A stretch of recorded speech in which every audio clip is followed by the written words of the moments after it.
কুসুমকে এবার নিজ হাতে পুরস্কৃত করলো স্বয়ং ইন্দ্রাণী গাঙ্গুলি। হ্যাঁ বন্ধুরা, ভিডিওতে লাইক দিয়ে দেখতে থাকুন। যে মুহূর্তে কিনা কুসুমকে সেই ক্রাউনটা পরিয়ে দেওয়ার জন্য ইন্দ্রাণী গাঙ্গুলিকে স্টেজে ডেকে আনা হয় এবং ইন্দ্রাণী গাঙ্গুলি স্বয়ং যখন কুসুমকে সেই ক্রাউনটা মাথায় পরিয়ে দেয় এবং ইন্দ্রাণী গাঙ্গুলি কুসুমকে সেই ক্রাউন পরানো অবস্থায় বলতে থাকে যে সত্যি কুসুম, আমি তোমার প্রতি গর্বিত, তুমি আজকে সকলের সামনে আমার মুখ উজ্জ্বল করেছো।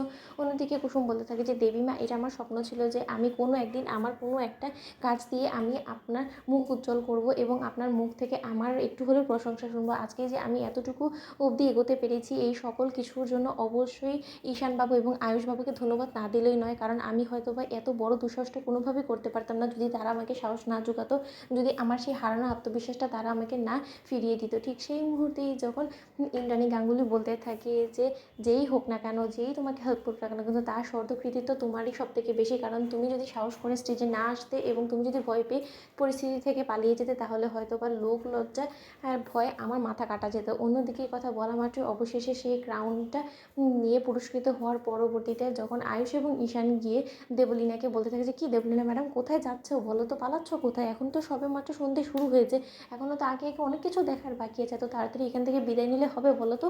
অন্যদিকে দেবলীনা বলতে থাকে যে খুব বেশি উঠছো তাই না ঈশান, তুমি কি মনে করেছো এই আজকে মঞ্চ মাতিয়ে দিল তোমাদের কুসুম, তাই বলে সবসময় কুসুম এরকম করে মিরাক্কেল দেখিয়ে একের পর এক বাজিমাত করে দেবে? এটা কোনোভাবেই নয়। আজকে তো সবেমাত্র একটা আমি ট্রেলার দেখালাম, তারপরে তো কুসুমের জন্য অনেক পথের কাঁটা আমি বিছিয়ে রাখবো, সেই সকল পথের কাঁটা কুসুম ভালোভাবে উত্তীর্ণ করতে পারবে তো?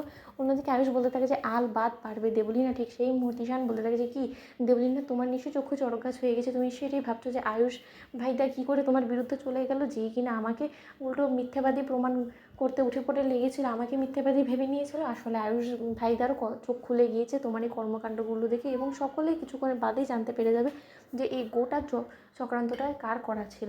তুমি শুধু কিছুক্ষণের জন্য অপেক্ষা করে যাও। অন্যদিকে যখন কুসুমকে স্টেজে গিয়ে সকলে চেয়ার করতে থাকে এবং সকলে যখন কুসুমকে নিয়ে আনন্দে আত্মহারা হয়ে পড়ে, ঠিক সেই মুহূর্তেই রাজশেখর বলতে থাকে যে কি ইন্দ্রাণী, আমি তোমাকে বলেছিলাম না যে কুসুম নামক মেয়েটা জাদু জানে এবং তার জন্য ঈশানকে জাদুকর বলে, এবং ও কোনো না কোনো কায়দা করে অবশ্যই আমাদের মুখ ডুবো থেকে বা আমাদেরকে বাঁচাবে, অবশেষে সেটা হলো। তো অন্যদিকে রাজশেখরকে ইন্দ্রাণী গাঙ্গুলি বলতে থাকে যে আমি জানি না রাজ কি ওকে মিথ্যে ফাঁসানোর চেষ্টা করেছে, কিন্তু আমি মনে প্রাণে এতটুকু অন্তত বিশ্বাস করি যে এই মেয়েটা কোনোভাবেই আমাদের মান সম্মান ধূলিসাৎ করার জন্য আগ বাড়িয়ে নিজের নামটা দিতে চাইবে না, কিন্তু কে ওর নামটা মিথ্যে ফাঁসানোর জন্য ওকে দিয়েছে সেটাই আমি দেখতে চাই। সেই ব্যক্তিটার চেহারাটা আমি চিনে রাখতে চাই, কারণ সে যে প্রথমে আজকে কুসুমকে বিপদে ফেলার জন্য কাজটা করছে সেরকমটা তো নয়, আরও কয়েকবার সেই চেষ্টাটা করবে, সেই চেষ্টাটা থেকেই যাতে আমি কুসুমকে বাঁচাতে পারি তার জন্য আগে থেকে আমাকে সেই মানুষটার থেকে বিরত থাকতে হবে। তো বন্ধুরা লাইক এবং শেয়ার করে সাবস্ক্রাইব করতে ভুলো না।